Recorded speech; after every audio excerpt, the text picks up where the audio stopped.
চেয়েছিলাম আরও আগে উনি ছাড়া পান, আর তবুও আমরা ওনার এই মুক্তিপ্রাপ্ত হওয়ার ঘটনাকে আমরা স্বাগত জানাচ্ছি। উনি বাংলাদেশের অত্যাচারিত নিপীড়িত হিন্দুদের কণ্ঠস্বর হয়ে উঠেছিলেন এই কদিনে। আমার বিশ্বাস আগামী দিনে উনি বাংলাদেশের হিন্দু রাইট এইভাবে লড়াই চালিয়ে।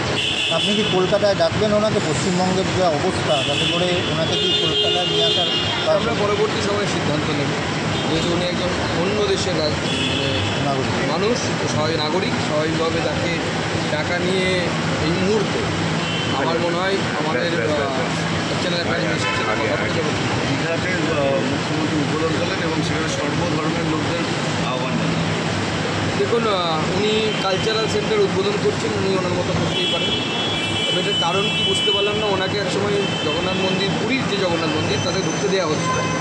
তার আক্রোশই কি নিজের অহমিকা প্রকাশ করার জন্য, যে পুরীতে আমি যেমন আমি এখানেই জগন্নাথ মন্দির বানাবো, এই অহমিকার জন্য এটা করলেন। আর জগন্নাথ দেব তো খুব একটা খুশি হয়নি বলে আজকে তো মনে হচ্ছে না। আজকে যে ধরনের ঘটনা কলকাতায় সকালবেলা আমরা দেখলাম, 14-15 জন মানুষের জীবন চলে গেল, জগন্নাথ দেব খুশি অ্যাটলিস্ট তো হয়নি। এটা তো বিশেষ ঘোষণার কথা ছিল এই যুদ্ধ কোনো ঘোষণা করে হয় না। আমাদের এটা বুঝতে হবে, যুদ্ধ আপনি কাউকে মারবেন, তাকে ঘোষণা করে মারবেন না।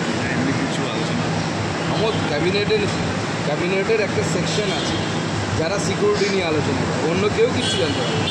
ভারতবর্ষের নরেন্দ্র মোদী সরকারের এটা হচ্ছে স্যালিয়েন্ট ফিচার। গভর্নমেন্টের সিদ্ধান্ত যে স্তরে আলোচনা হওয়া দরকার সেই স্তরেই থাকে, তার বাইরে কিছু।